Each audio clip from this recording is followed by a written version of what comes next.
পছন্দ করেন।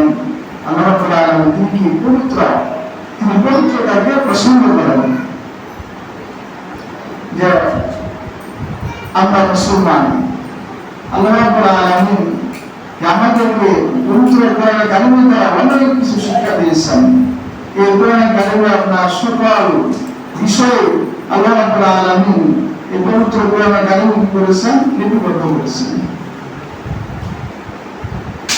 তো তাহারা শব্দের অর্থ হলো আপনার আরবি শব্দ একটা, বাংলা হলো কি পবিত্রতা। পবিত্রতা কি জিনিস?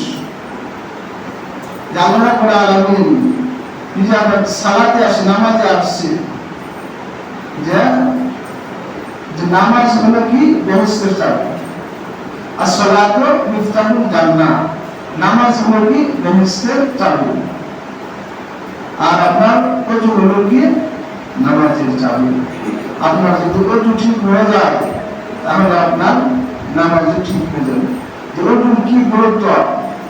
নবী করিম সাল্লাল্লাহু আলাইহি ওয়াসাল্লাম হাদিসে পাক ইরশাদ করেন, যখন নাকি কোনো বান্দা সে ওযু করবে, ওযু করার জন্য সে প্রস্তুতি নেয়, যখন সে তার হাত ধুতে করে আল্লাহ রাব্বুল আলামিন তার হাতের গুনাহগুলি, হাতের শেষ প্রান্তের গুনাহগুলি আল্লাহ রাব্বুল আলামিন ক্ষমা করেন। এরকম ভাবে বান্দা যখন ওযু করে উনি করার পর তার মুখের শরীরের গুনাহগুলি আল্লাহ রাব্বুল আলামিন ক্ষমা করে দেন। এরকম ভাবে বান্দা যখন তার মুখে পানি দেয়, মুখমণ্ডল ধুতে করে তার মুখের ভিতর থেকে মুখের গুনাহগুলি ক্ষমা করে দেন। আর যখন বান্দা গুনাহ হাত ধুতে করে এই হাতের গুনাহগুলি আল্লাহ রাব্বুল আলামিন ক্ষমা করে দেন। যখন সে মাথা মাসা করে আল্লাহ রাব্বুল আলামিন মাথার গুনাহগুলি ক্ষমা করে দেন। এরকম ভাবে যখন বান্দা পা ধুতে করে পার গুনাহগুলি আল্লাহ রাব্বুল আলামিন ক্ষমা করে দেন। যখন সে নামাজের জন্য আসে, নামাজটা তার কি অতিরিক্ত হয়ে যায়, সমস্ত গুনাহ আল্লাহ রাব্বুল আলামিন ক্ষমা করে দেন। তাহলে কত দামি এই ওযুটা! আমরা তো গুরুত্ব দিয়ে ওযু করি না, গুরুত্ব দিয়ে ওযু করি না, যে আমার যে কোমর পর্যন্ত হাত দুটা করলাম কিনা এটা খেয়াল করি না, যে পায়ের কি আছে, আপনার আঙ্গুল আছে, আঙ্গুলের ফাঁকে পানি ঢুকলো কিনা, পায়ের তালায় কোনো দাঁতের বস্তু আছে কিনা, এটা যদি আপনার যদি থাকে তাহলে সেখানে পানি না গেলে ওযু হবে না। এগুলো আমরা কি করি না, লক্ষ্য করি না, খেয়াল করি না। এগুলো খেয়াল করতে হবে। আল্লাহ রাব্বুল আলামিন যখন এই আয়াত অবতীর্ণ করেন, আল্লাহ রাব্বুল আলামিন বলতেছেন, ইয়া আইয়ুহাল্লাযীনা আমানু, হে ঈমানদারগণ, ইযা কুনতুম ইলাস সালাতি ফাগসিলু, যখন তোমরা নামাজের জন্য দণ্ডায়মান হবে, যখন তোমরা নামাজের জন্য দণ্ডায়মান হবে, সালাত কায়েম করবে। ইয়া আইয়ুহাল্লাযীনা আমানু ইযা কুনতুম ইলাস সালাতি ফাগসিলু শব্দের অর্থ হলো যে তোমরা গাছালায় ছিল, যে তোমরা কি করবে, তোমরা করবে ফাগসিলু উজুহাকুম, ওয়াজহুন শব্দের অর্থ হলো চেহারা, তোমরা তোমাদের চেহারাকে তোমরা করবে। যখন তোমরা নামাজের জন্য প্রস্তুত হবে, নামাজের পূর্ব মুহূর্তে, তখন তোমরা কি করবে, তোমাদের চেহারাকে ধোঁকা করবে। ওয়াজহুন শব্দের অর্থ হলো চেহারা, তোমার চেহারাকে ধোঁকা করবে। ফাগসিলু উজুহাকুম ওয়া আইদিয়াকুম, তারপর তোমার উভয় হাত ধোঁকা করবে। ওয়াইদিয়াকুম, আইদিন শব্দের অর্থ হলো হাত, তোমার উভয় হাতে কি করবে, ধোঁকা করবে। ফামসাহু রাসিকুম, আর তোমার মাথাকে মাসাজ করবে। ওয়ারজুলাকুম ইলাল কাবাইন, আর তুমি এখন সহ তোমার পাকে ধোঁকা করবে। আল্লাহ রাব্বুল আলামিন এই আয়াত অবতীর্ণ করে দিয়েছেন। এখন এই পবিত্রতা হলো আল্লাহ রাব্বুল আলামিনের অত্যন্ত একটা গুরুত্বপূর্ণ বিষয়। আপনার পবিত্রতা ছাড়া, যার পবিত্র যদি না থাকেন, তাহলে যে পবিত্র না থাকলে আপনার শরীরের ভিতর, যে নবী করিম সাল্লাল্লাহু আলাইহি ওয়াসাল্লাম কি করতেন, তিনি সর্ব অবস্থায় তিনি কি থাকতেন, পবিত্র থাকতেন, তার পবিত্র থাকতেন। যে নবী করিম সাল্লাল্লাহু আলাইহি ওয়াসাল্লাম একদিন তিনি কি করছেন, ইস্তেঞ্জা করে আসছেন। আসার পর সাহাবী বলতেছেন যে যা কি করি আমি পানি নিয়ে আসি, যা খোঁজ করবেন। নবী করিম সাল্লাল্লাহু আলাইহি ওয়াসাল্লাম কি করেছেন যে না, যে এখন যে আল্লাহ রাব্বুল আলামিন আমাকে যখন আমি নামাজে সালাতের জন্য প্রস্তুতি নেব তখন আমি কি করব, ওযু করব। সর্ব অবস্থায় যে আমার ওযু করতে হবে এটা না, পবিত্র থাকতে হবে। যদি নবী করিম সাল্লাল্লাহু আলাইহি ওয়াসাল্লাম বইটা করতেন তাহলে আমাদের কি করতে হবে, সর্ব অবস্থায় আমাদের এটা সুন্নাত হয়ে যেত যে আমাদের সর্ব অবস্থায় আমাদের পাক থাকতে হবে, ওযু থাকতে হবে। এটা কি করা সম্ভব হতো না। তাহলে যে গোসল তখন আপনার ফরজ হয়ে যায়, যে গোসল কখন ফরজ হয়ে যায়, যে আপনার গোসল ফরজ হয়ে যাবে তখন আপনি কি করবেন, আপনার স্ত্রীর সাথে যখন আপনি মুআমালা করবেন তখন আপনার কি হবে, গোসল ফরজ হয়ে যাবে, তখন গোসল করতে হবে। তারপর আপনার স্বপ্নাদোষ হওয়ার পর আপনার কি করতে হবে, আপনার গোসল ফরজ হয়ে যাবে। মহিলাদের যখন হায়েজ নেফাস হয় তখন সেটা থেকে তারা যখন পবিত্রতা অর্জন করবে, গোসলের দ্বারা তারা পবিত্রতা অর্জন করতে হবে। আল্লাহ রাব্বুল আলামিন কি বলেছেন, যে শিথিল করেছেন যে যদি তোমরা পানি না পাও, তুমি অপবিত্র অবস্থায় আছো, সালাতের সময় হয়ে গেছে, নামাজের টাইম হয়ে গেছে, সেখানে কোনো কিনায় পানি নাই, তখন তুমি অপবিত্র আছো, তুমি কি করো, ফাতায়াম্মামু সাঈদান, যে তুমি তাইমাম করো কি দ্বারা, পবিত্র মাটি দ্বারা, তুমি কি করো, তোমার মুখকে কি করো, মাটি দ্বারা মাসা করো, আর কি করো, উভয় হাতকে তুমি মাটি দ্বারা মাসা করো, তুমি সালাত আদায় করো। আল্লাহ রাব্বুল আলামিন বান্দার প্রতি কঠোরতা আরোপ করেন নাই, তিনি কি করেছেন, সহজ করেছেন। তাহলে যেটা কখন আপনার, যখন আপনি পানি না পাবেন তখন এটা করতে হবে। যা মুসাফির অবস্থায় আছেন, সফর অবস্থায় আছেন, সেখানে কি নাই, আপনার পানি নাই, তখন আপনি কি করবেন, আপনার এই আপনি তায়াম্মুম করেন। তায়াম্মুমের বিধান আল্লাহ রাব্বুল আলামিন। তাহলে আমাদের পবিত্রতা অর্জন করতে হবে। আর যখন শত্রুল ঈমান, পবিত্রতা হলো কি, ঈমানের অঙ্গ, ঈমানের অঙ্গ। যে বলতে পারেন যে আমার বাংলা পোশাক নাই, আপনার যেটা আছে আপনি সেটা কি করেন, আপনি সুন্দরভাবে সেটাই আপনি ব্যবহার করেন। সর্ব অবস্থায় আপনি কি চাবেন, পরিবারে থাকেন, সুন্নতের অবস্থা থাকেন না। যে মসজিদে আসছেন নামাজের জন্য, সঠিকভাবে আপনি কি করেন, ওযু করেন। যে নামাজের কাজ করতেছি না, তাড়াতাড়ি করে মুখ ধুলাম, মানে পুরোই নাই, তাড়াতাড়ি করে আমরা নামাজে চলে আসি, ওযুর গুরুত্ব দিয়ে।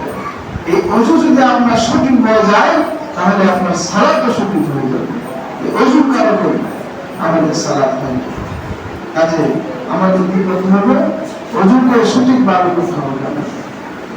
দৃঢ়স্থিরভাবে আমরা যে মিসওয়াক করব, তাই ওযুর ফরজ কয়টি আল্লাহ রাব্বুল আলামিন পবিত্র কালামের ভিতর বলে দিয়েছেন। ইয়া আইয়ুহাল্লাযীনা আমানু ইযা কুনতুম ইলাস সালাতি ফাগসিলু ওজুহাকুম। আল্লাহ রাব্বুল আলামিন বিস্তারিত বলেন না, শুধু বলছে শুধু ফাগসিলু ওজুহাকুম, তোমার চেহারাকে ধৌত করো, তোমার উভয় হাতকে ধৌত করো, মাথাকে মাসা করো, তারপর কি বলছেন, তোমার পাকে ধৌত করো। এগুলির সীমা নির্ধারণ করেছেন কি, নবী করিম সাল্লাল্লাহু আলাইহি ওয়াসাল্লাম। তারপরে যে আমরা হাত ধুই, ওযু করার সময় কি করি, আমরা হাতে কবজি সহ হাত ধুই, যে হাত ধোয়া কি সুন্নাত। তারপর কি করি, আমরা কুলি করি, কুলি করা কি সুন্নাত, তিনবার কুলি করা। হযরত উসমান রাদিয়াল্লাহু আনহু তিনি কি করেছেন, এভাবে ওযু করেছেন। সর্বপ্রথম তিনি কি করেছেন, সুন্দরভাবে হাত ধুতে করেছেন, হাত ধোয়ার পর তিনবার হাত ধুতে করেছেন কবজি সহ। তারপর আপনার তিনবার কুলি করেছেন, তিনবার নাকে পানি দিয়েছেন, আবার তিনবার মুখমণ্ডল সুন্দরভাবে ধৌত করেছেন, এক কানের লতি থেকে অপর কানের লতি পর্যন্ত।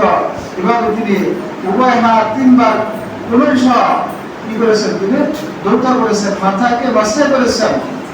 পা কাটুর সহ রোজা করেছে না, তিনি দেখাইছেন এইভাবে যে ওযু করে সালাত আদায় করবে আল্লাহ রাব্বুল আলামিন, আমি যেভাবে ওযু করলাম এভাবে যারা ওযু করে সালাত আদায় করবে আল্লাহ রাব্বুল আলামিন তার গুনাহকে ক্ষমা করে দিবেন। তাহলে আমাদের ওযুকে কি করতে হবে? আমাদের বেশি প্রাধান্য দিতে হবে। যে নামাজ 2 রাকাত চলে যাচ্ছে, নামাজ চলে যাক, আমার ওযুকে সুন্দরভাবে বানাই দেব, বিনষ্টিভাবে আমরা ওযু করবো, তাড়াহুড়া করবো যে সুন্দরভাবে খুশি খুশি ভাবে আমাদের। কেন? যে নামাজের চাবি হলো কি? ওযু। নামাজের চাবি হলো কি? ওযু। তাহলে কি নামাজের চাইতে আগে কি করতে হবে? আমার ওযু দিতে হবে। এখন আমি যদি পাক পবিত্র যদি না হই, পবিত্রতা যদি আপনি অর্জন না করেন, তাহলে আপনার সহি হবে। আপনি তো পবিত্র না, সালাত কায়েম করতে হবে পবিত্রভাবে, পবিত্রতা হয়ে আপনার ইবাদত করতে হবে। যে আমার ওযু হলো না, তাহলে নামাজ কি হবে? তাহলে আমাদের কি করতে হবে? ওযুকে গুরুত্ব সহকারে আমাদের পবিত্রতা অর্জন করতে হবে। সুন্দরভাবে আমরা দেখবো প্রত্যেকটা অঙ্গ প্রত্যঙ্গ মানে সুন্দরভাবে যে পানি পৌঁছেছে কিনা। তারপর আপনার এই যে উভয় হাত কি করা, খিলাল করা, এটা হলো কি সুন্নাত। তারপর আপনার যে পায়ের আঙ্গুলের যে অনেক সময় পানি যায় না, আঙ্গুলের ভিতরে অনেকের কি থাকে, আপনার পায়ের আঙ্গুল চাপা থাকে, যেভাবে কি করে আমরা পা দিয়ে চলে আসি, কিন্তু ভিতরে কি হয় না, পানি যায় না। কি করতে হবে? আপনার পায়ের আঙ্গুল কি করতে হবে? খিলাল করতে হবে। এটা সুন্নাত। তাহলে আমাদের কি করতে হবে? সুন্দরভাবে পরিপাটিভাবে আমাদের ওযু করতে হবে। যদি আপনার ওযু পরিপূর্ণ হয়ে যায়, তাহলে আপনার সালাতও পরিপূর্ণ হয়ে যাবে। আর ওযু পূর্বে আমাদের আরেকটা সুন্দর আমল হলো মিসওয়াক করা। মিসওয়াক অত্যন্ত মানে একটা গুরুত্বপূর্ণ আমল। নবী করিম সাল্লাল্লাহু আলাইহি ওয়াসাল্লাম বলেছেন যে যারা নাকি মিসওয়াক করে সালাত আদায় করবে, নামাজ পড়বে, আল্লাহ রাব্বুল আলামিন তাদেরকে অবশ্যই অবশ্যই মৃত্যুর সময় তার কালেমা নসিব হবে। সুবহানাল্লাহ, অবশ্যই তার কালেমা নসিব হবে মৃত্যুর সময়। আর এই মিসওয়াক করে যদি আপনি সালাত আদায় করেন, আপনার কি হবে? যে মেধা বৃদ্ধি পাবে। মিসওয়াক করে যদি আপনি, এটা অনেক গুণ আছে আপনার। তারপর আপনার কি সর্বশেষ একটি গুণ হলো আপনার যে মুখের যে দুর্গন্ধ আছে, এই মিসওয়াকের দ্বারা আপনি যদি 5 বার যদি মিসওয়াক করেন নামাজের পূর্বে, তাহলে আপনার মুখে দুর্গন্ধ সর্বনিম্ন এই মুখে দুর্গন্ধ যে আমরা এই মিসওয়াক করার অভ্যাস করব। নবী করিম সাল্লাল্লাহু আলাইহি ওয়াসাল্লাম হাদিসে পাকে বলেছেন, যারা নাকি আমার সুন্নতের ভিতর একটি সুন্নাত বিলুপ্ত হয়ে যাচ্ছে, সেটার উপর যদি সে আমল করে, আল্লাহ রাব্বুল আলামিন তাকে 100 শহীদের সওয়াব আমল করে উৎপন্ন করবেন। সুবহানাল্লাহ। তাহলে আমরা কি করব? এই মিসওয়াকের অভ্যাসটা করব। আর আমাদের সালাত কায়েম করতে হবে। এই নামাজের নিয়ম, এই সালাত কায়েম করতে হবে আমাদের কি সাথে? জামাতের সাথে। আল্লাহ রাব্বুল আলামিন কি বলতেছেন? আবু তাওমা রাকিব, তোমরা রুকুকারীর সাথে রুকু করা। রুকুকারীর সাথে যদি আপনি রুকু করতে যান, তাহলে কি করতে হবে? আপনার জামাতের সাথে সালাত আদায় করতে হবে। আর একা একা যদি করেন, তাহলে তো রুকুকারীর সাথে রুকু করা হলো না। আল্লাহ রাব্বুল আলামিন কি বলছেন? যে রুকুকারীর সাথে তোমরা রুকু করো। এখন যদি আপনি রুকুকারীর সাথে রুকু করতে যান, তাহলে আপনার কোথায় যেতে হবে? কোথায় যেতে হবে? মসজিদে যেতে হবে। তাহলে আমরা যে ইবাদত করি, ইবাদতটা কিন্তু করবো আমরা খুশি খুশির সহিত, যে না এটা করতেছি, এটা করতেছি আমি এজন্য, এটার মধ্যে আমার অবশ্যই আল্লাহ রাব্বুল আলামিন কোনো কিছু দিবেন আমাকে পাওয়ার জন্য। আর যদি বলে যে না, কোনো গুরুত্ব নাই, যে নামাজ চিন্তা দিলাম, মানে কোনো মতে আমাকে নামাজ আদায় করলাম, এটা কিন্তু আল্লাহ রাব্বুল আলামিনের কাছে পছন্দ। যে নামাজ ফাউলুল মুসাল্লি, যে নামাজি যারা মুক্তখানা উদ্দেশ্য নামাজ করে, তারা যখন মসজিদ থেকে বের হওয়ার আগে কি করে? যে নামাজের মুখে ফেরেশতা কি করে? নামাজ নিক্ষেপ করে। তাহলে আমরা কি করবো? যে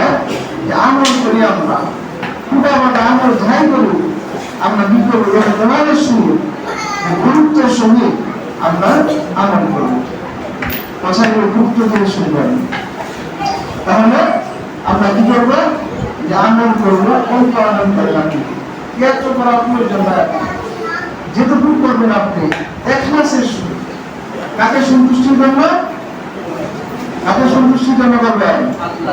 একমাত্র আল্লাহ তাআলাকে খুশির জন্য। অল্প আমল করেন না, বেশি করতে হবে না। যে সারাদিন আপনি কাজ করবেন না, আপনি কি করেন? অল্প আমল করেন। এই অল্প আমল যদি আপনার খালেস নিয়তে হয়, এটাই আল্লাহ রাব্বুল আলামিন কবুল করবেন। দেখেন দুনিয়া কিন্তু থাকার জায়গা না। কয়েকদিন আগে দেখলাম এখানে আমার চাচা কি করছে, বাইরে থেকে বাসন থেকে কি করছেন, চাকরি যাচ্ছেন, বাড়িতে যাবেন, কি তাজা পান চলে দিচ্ছে। কার কখন মৃত্যু হবে, তার ওখানে মারা করতে হবে, এটা মুসলিম করছে, মারা গেছে। কার কখন মৃত্যু হবে এটা বলা যায় না। এই জন্য আমাদের সর্ব অবস্থায় প্রস্তুত থাকতে হবে মৃত্যুর জন্য। কি বলে না, সর্ব অবস্থায় আমাদের প্রস্তুত থাকতে হবে। মৃত্যু যেন আমাদের হবে বলা প্রস্তুতি সর্ব অবস্থায় এখন থাকতে হবে। যে না, আমি এই যে অবস্থায় আছি, আমার প্রস্তুতি ঠিক আছে, আমার আমল ঠিক আছে, তখনই আপনি দেখতে পারবেন যখন আপনার আনন্দের ভিতরে খুলছি ইখলাস আসবে। ইখলাস ছাড়া আমল করুন তখন পাবনি নাজাতের জন্য কিভাবে আপনার জারি আছে। তাহলে আমরা কি করলাম? আজকে পবিত্রতা সম্পর্কে সাধারণভাবে একটু আলোচনা করলাম। যে অনেকে মনে করেন যে বাজারে গেছে, কাপড়ের ভিতর কি লাগছে, আপনার নাপা কি লাগছে, বলতেছিল কি আমার তো কাপড়ের ভিতর নাপা কিনে গেছে, এখন তো আমার কুসুম ছাড়া তো আমার জন্য না, আমার কি করবো না, কুসুম করবো, মাছ লাগাবে না, কুসুম লাগাবো কি না, কুসুম করতে হবে না। তার যে জায়গায় কি লাগছে, আপনার যে জায়গায় নাপা কি লাগছে, সে জায়গায় আপনি কি করেন? পানি দ্বারা ঘন্টা করেন, ঘন্টা করে আপনি সালাদ আদায় আপনার কি হবে? নামাজ পড়তে আপনার গোসলের প্রয়োজন নাই। আপনি যদি অপবিত্র হন, আগেই তো বললাম যে আপনি যদি অপবিত্র হন, তাহলে আপনার গোসল করতে হবে।